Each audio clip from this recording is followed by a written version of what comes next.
This makes 3 weeks in a row that we are talking about Russell Wilson and his failing relationship with the Seattle Seahawks. Last week, I told you guys, where there's smoke, there is usually fire. Now, at the time, that smoke in Seattle was kind of light. You could see through it. You look out over the Seattle skyline, the color was dimmed just a little bit last week. It wasn't that bad. But now, you look out, and the city is on fire. Seattle is on fire like it was last summer when all those bums were camping out in the middle of the street downtown. What'd they call that? Chaz or whatever the hell it was called. It was a collection of bums setting everything on fire. That is symbolic of the relationship right now between the Seattle Seahawks and Russell Wilson. Things have gone from bad to worse. There are numerous reports coming out of Seattle right now. All of them are negative. All of them bad if you're a Seahawks fan that is praying that your team can hang on to its franchise quarterback. The Athletic is reporting that Russell Wilson stormed out of a meeting during the season with the Seahawks coaching staff. Let's give it a little bit of a backstory here. Russell Wilson views himself as an all-time great quarterback, deservedly so. He wants to be the focal point of the offense, like Patrick Mahomes in Kansas City. Early in the season, Pete Carroll was rolling with that notion. Russell Wilson, focal point of the offense. He was allowing Russell Wilson to pretty much run the show. But then came a 2-week stretch against the Bills and the Rams, where Russell Wilson turned over the ball 7 times in 2 games. The report from The Athletic says that Pete Carroll freaked out, and they had Arizona next up on the schedule on Thursday Night Football, a team that was riding high after beating the Bills with a last-second Hail Mary, and a team that had owned the Seahawks recently anyway. The stress was building in Seattle. The Seahawks are broken offensively. They're looking for answers. According to The Athletic, this is what happened next. Quote, before the Thursday night game against Arizona, Wilson met with his coaches. For some time, Wilson has sought, even pushed, for influence within the organization regarding scheme and personnel. In the meeting, he outlined his own ideas for how to fix the offense. His suggestions were dismissed, multiple sources told The Athletic.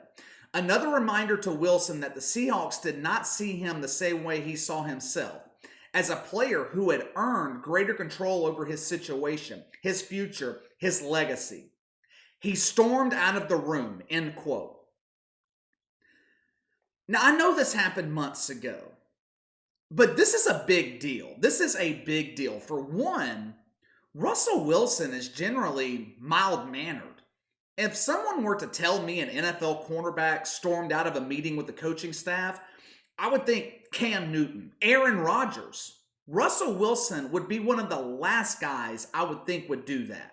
And 2, the timing of this story being released to the media is a bit of a red flag to me.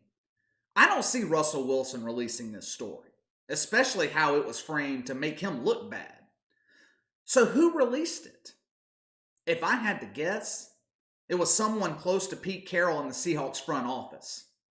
I was thinking Russell Wilson would be in Seattle for at least one more year, at least through 2021, because it's so expensive for the Seahawks to trade him.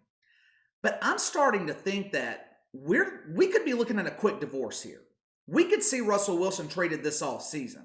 Multiple guys over at ESPN are reporting that Russell Wilson hasn't demanded a trade and that he doesn't expect to be traded.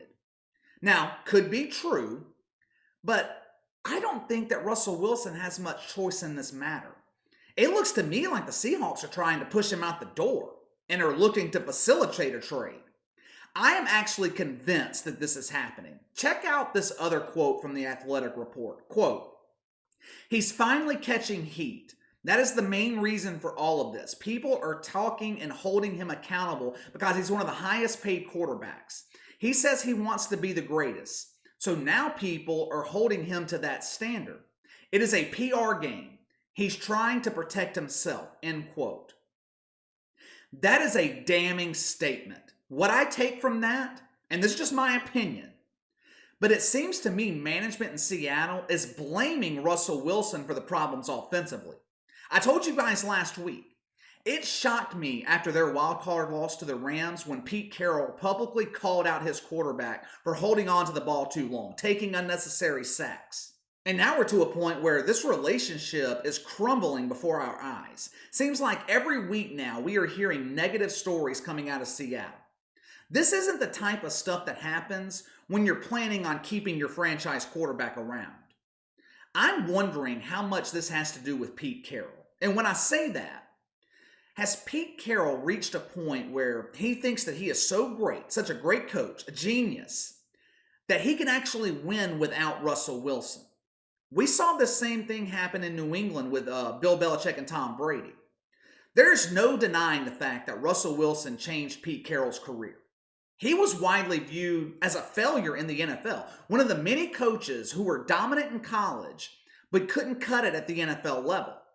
Prior to Russell Wilson and stints with the Jets, Patriots, 2 years in Seattle, Pete Carroll had a record of 47-49.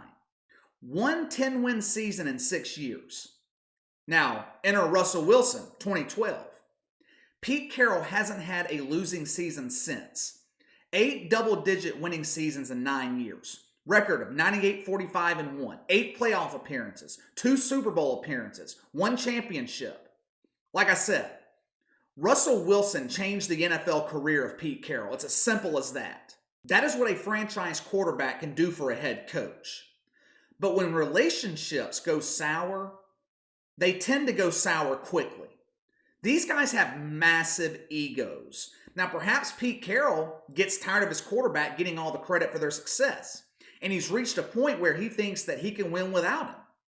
When the Seahawks were at the peak of their success, what was the formula? We went over all this last week. What was the formula? You had Russell Wilson on his rookie contract, making 6 figures instead of $30 to $40 million. They spent money loading up on defense, had a strong running game. Now they have Russell Wilson making big money.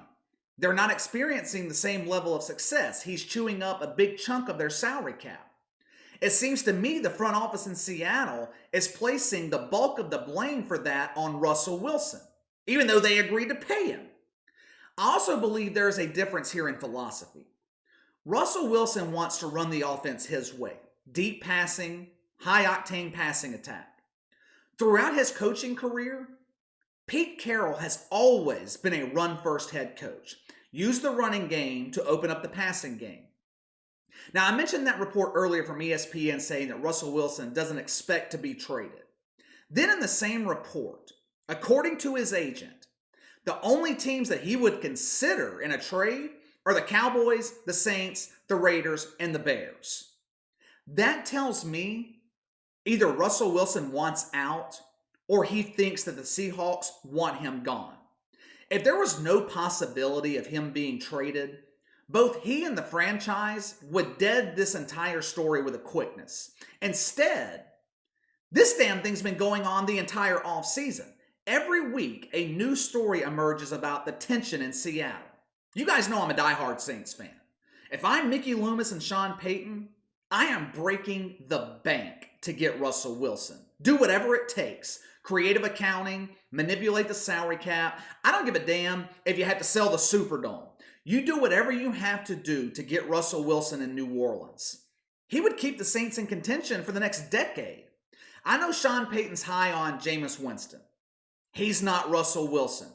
I know Taysom Hill, Sean Payton is high on him too, and I know he went 3-1 as a starter last season.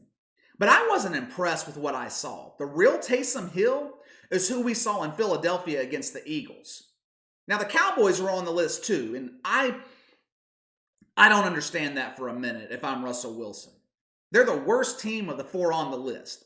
Jerry Jones has proven time and time again over the years that he sucks as a general manager. Dallas sucks defensively. Of those 4 teams, I think the Saints are the most complete team. I mean, Russell Wilson makes them an automatic Super Bowl contender. Bears being a close second. Now, the only thing standing in the way of a Russell Wilson trade is the dead money that'll hit the Seahawks salary cap. Now, I can't remember the number off the top of my head. I believe it's over $30 million they would have to eat if they traded Russell Wilson, which no doubt is a major problem. That's a big problem. But if things continue to go like they're going now in Seattle, maybe the Seahawks make this move, because otherwise, next season is a complete waste. You are not winning with an unhappy quarterback. You're not winning with a quarterback that can't get along with Pete Carroll in the front office. It's just not going to happen. Now, what do you guys think? Is it over for Russell Wilson in Seattle? Are the Seahawks actively trying to push him out with everything that they're doing? Releasing stories to the media, stuff like that. Let me know your thoughts. Make sure to like and subscribe. Click the notification bell to receive all notifications from the channel. Best way to contact me is by email at btlkc84@gmail.com. KC_BTL84 on Twitter. Enjoy your weekend. I'll see you guys next time.